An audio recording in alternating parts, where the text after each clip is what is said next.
एक बार की बात है। निधि अपनी सास कमला से बहुत प्यार करती थी। वह और बहुओं की तरह नहीं थी जो अपनी सासू माँ का आदर और सम्मान न करे, बल्कि निधि कमला को अपनी माँ मानती थी और कमला निधि को अपनी बेटी।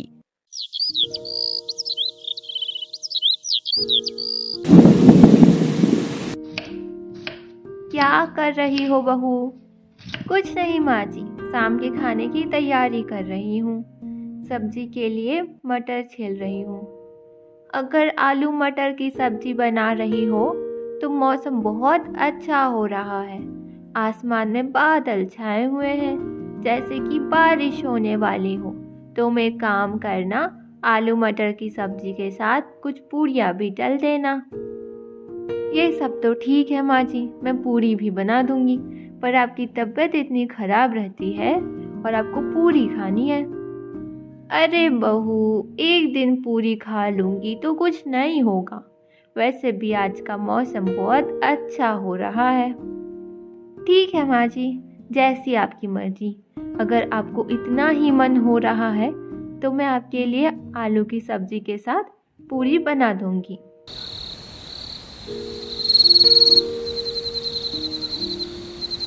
रात को कमला खाना खाकर सो गई, लेकिन निधि अपने कमरे में जाते ही चुड़ैल का रूप ले लेती है।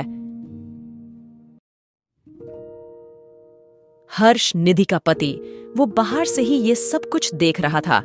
हर्ष के तो जैसे पैरों तले जमीन खिसक गई।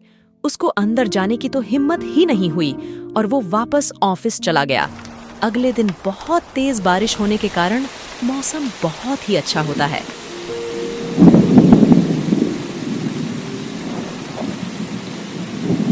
माँ जी, आज तो बहुत अच्छा मौसम हो रहा है, क्यों ना बेसन के पकौड़े बनाए जाए।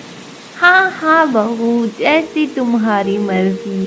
वैसे मौसम तो बहुत अच्छा हो रहा। अब निधि किचन में जाती है और देखती है। माँ जी, पर बेसन तो है ही नहीं। अब मैं पकौड़े कैसे बनाऊँ? आप मेरा दिमाग देखिए। कल ही मैं बाजार गई थी और घर का सारा सामान ले आई और बेसन में लाना तो भूल ही गई। अरे कोई बात नहीं बहू, हो जाता है, निकल जाती है चीज़ें दिमाग से। ऐसे में पड़ोसी कब काम आएंगे? तुम एक काम कर, बिमला के घर से बेसन मांग लाइयो। ठीक है माँ जी। निधि अपनी पड़ोसन बिमला के घर बेसन मांगने के लिए जाती है, लेकिन रास्ते में उसे कुछ औरतें आपस में उसके बारे में चुगली करते हुए मिलती है। ये तो वही है ना जिसका पति इसे बिल्कुल भी भाव नहीं देता। हाँ हाँ, और मेरा पति देखो, मैं जो भी कहूँ अगले दिन वही हाजिर हो जाता है। बेचारी, सबका इतना ख्याल रखती है, फिर भी इसका पति इसे बिल्कुल भी प्यार नहीं करता। अब हर सुहागन की नसीब में पति का प्यार तो नहीं लिखा है ना बहन। हाँ, मुझे तो लगता है कि हर्ष ने कोई दूसरी शादी कर ली है और इसे बिल्कुल भूल ही गया। बस नौकरानी की तरह माँ का ख्याल रखने को और घर का काम करने के लिए रखा है। सच कह रही हो बहन, 4 साल हो गई शादी को, अब तक कोई खुशखबरी नहीं सुनाई। और सुनाए भी कैसे? हर्ष एक दिन तो टिकता नहीं इसके पास को। उन औरतों की कड़वी बातें कांटों की तरह चुभ रही थीं। अब रात को हर्ष देर से घर आता है तो देखता है निधि खिड़की के पास बैठी रो रही है। क्या हुआ, आज तुम इतनी देर रात तक जागी हुई हो? कुछ नहीं, बस यूं ही दिल नहीं लग रहा मेरा। तुम रो रही हो, क्या हुआ? तुमने रो रो कर अपनी आंखें लाल कर रखी है।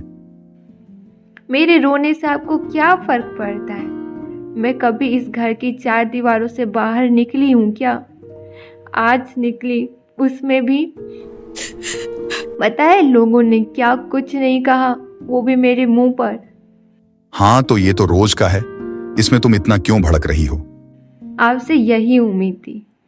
ये सब आपका किया धरा है और फिर पूछ रहे हो कि क्यों भड़क रही हूँ मैं। आप मुझे एक बात बताइए, अगर आपको कोई और औरत पसंद है तो इसमें मेरा क्या कसूर है? मैं क्यों लोगों के ताने सुनूं और सहूं? हाँ, तो फिर चली जाओ, मेरी जिंदगी से जाती क्यों नहीं? किसने रोका है? वैसे भी तुम मुझे रत्ती भर पसंद नहीं हो। आप हमेशा मेरे साथ ऐसा क्यों करते हैं, क्यों? अब हर्ष गुस्से में अलमारी के पास जाकर सारी साड़ियां बिखेरता है और कहता है, ये देखो, इस वजह से, क्योंकि जैसे खानदान में तुम बड़ी हुई हो वहां तो तुमने ये सब देखा नहीं होगा। अच्छा खाना, घर, गहने, ये सब इसलिए छोड़कर नहीं जाती तुम मुझे, बल्कि ये कहो कि तुम्हारी जिंदगी मजे में है और तुम जैसी गवार को मेरे पल्ले बांध दिया और मैं तुम्हें झेल रहा हूं। हर्ष मन ही मन जानता था कि उसकी पत्नी एक चुड़ैल है। हर्ष की इतनी कड़वी बातें सुनकर निधि का दिल दहल जाता है। कुछ देर तक ना तो उसके मुंह से कोई शब्द निकलता है और ना ही आंखों से आंसू मानो। सब रुक गया। हर्ष साइड टेबल से गाड़ी की चाबी उठाता है और कहता है, जा रहा हूं मैं, तुम्हारा बहुत हो गया। मेरा इंतजार मत करना और माँ को बोल देना कि मैं बिजनेस ट्रिप में बाहर जा रहा हूँ। फिर से निधि अपने वापस चुड़ैल रूप में आकर रोने लगती है। निधि के मुंह से आवाज तक नहीं आती, मानो जैसे एक झटके में उसका दिल 100 टुकड़ों में टूटकर बिखर गया हो। एक ही बात उसके दिमाग में चल रही थी और ज्यादा तनाव के कारण उसे बुखार हो जाता है। अगले दिन सुबह के समय निधि देर तक उठकर नहीं आती तो कमला उसके कमरे में जाती है। बहू तो कभी भी इतना देर तक नहीं सोती, तो फिर आज क्या हुआ है? अरे बहू, तुमने तो बहुत तेज बुखार है। और ये हर्ष कहाँ है? कुछ नहीं हुआ माँ, मैं ठीक हूँ, मैंने दवाई ले ली थी। लेकिन तुम्हें बुखार हुआ कैसे? शायद माँ वो कल रात के बारे में मैं माँ जी को कुछ नहीं बता सकती, वरना वो परेशान हो जाएंगी। और अब निधि कमला को लड़ाई का पूरा सच न बताकर बात को दूसरी ओर घुमा देती है। वो आपको याद नहीं, कल शाम को बारिश में भीग गई थी। हाँ बहू, इसीलिए बुखार आया होगा। आखिरकार मौसम इतना खराब जो है।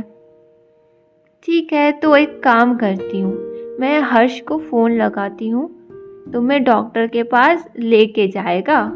कमला निधि से बात कर रही है, तभी बहुत तेज बारिश आ जाती है। अरे नहीं, मैंने तो कल ही सारे कपड़े धोकर सुखाने डाले थे। ऐसा कहकर वो जल्दी से बिस्तर से उठकर सीढ़ियों की तरफ जाने लगती है कि तभी कमला उसका हाथ पकड़ लेती है। बहू तुम रुको, फिर से भीग कर बीमार हो जाओगी। मैं लेकर आती हूँ कपड़े। नहीं माँ नहीं, आपके जोड़ों में दर्द होता है, आप सीढ़ियाँ नहीं चढ़ सकती। नहीं बहू, तुम्हें बहुत तेज बुखार है, मैं लेकर आती हूँ। निधि को इतना कहकर कमला कपड़े उतारने के लिए चली जाती है, मगर कमला 4-5 सीढ़ियां ही चढ़ पाती है कि बारिश के पानी में लिपटकर गिर जाती है। गिरते ही कमला बहुत तेज चिल्लाते हैं, हाय मैं तो मर गई। अब कमला दर्द से कराहने लगती है और निधि कमला की आवाज सुनकर जल्दी से वहां आ जाती है। अब उन्हें यूं सीढ़ियों पर गिरा देखकर निधि घबरा जाती है। घबराकर हर्ष को फोन लगाती हैं, लेकिन वो फोन नहीं उठाता। फोन उठाइए प्लीज। जब निधि के लाख कोशिश करने पर भी हर्ष फोन नहीं उठाता तो वह जैसे तैसे माँ जी को अस्पताल लेकर जाती हैं। अब लोगों से पता चलने पर शाम को हर्ष हॉस्पिटल पहुंचता है। डॉक्टर साहब, क्या हुआ मेरी माँ को? अब कैसी है वो? आपकी माँ अभी स्टेबल है। आप अपनी पत्नी का शुक्र अदा कीजिए, उन्होंने बिल्कुल सही समय पर लाकर उनकी जान बचा ली, वरना खून का बहुत लॉस हुआ था, कुछ भी हो सकता था। अब हर्ष निधि के पास जाता है और कहता है, आज जो तुमने माँ जी को झूठ बोला है और झगड़े के बारे में कुछ नहीं बताया, उसके लिए बहुत बहुत धन्यवाद। वो मेरी भी माँ है, मेरा तो फर्ज बनता था उनका हर हालत में ख्याल रखना, लेकिन मैं उनका ख्याल नहीं रख पाई, इसकी वजह से वो यहाँ पर है। ऐसा कहकर निधि फूट फूट कर रोने लगी। हर्ष को अपनी गलती का एहसास होता है। मुझे माफ कर दो, मेरी ही गलती थी, मैंने कभी भी तुम्हारी कदर नहीं की या इज्जत की। और अब दोनों साथ में हंसी खुशी रहते हैं। हर्ष ने कभी भी निधि को नहीं बताया कि उसे निधि का चुड़ैल होने का सच पता है।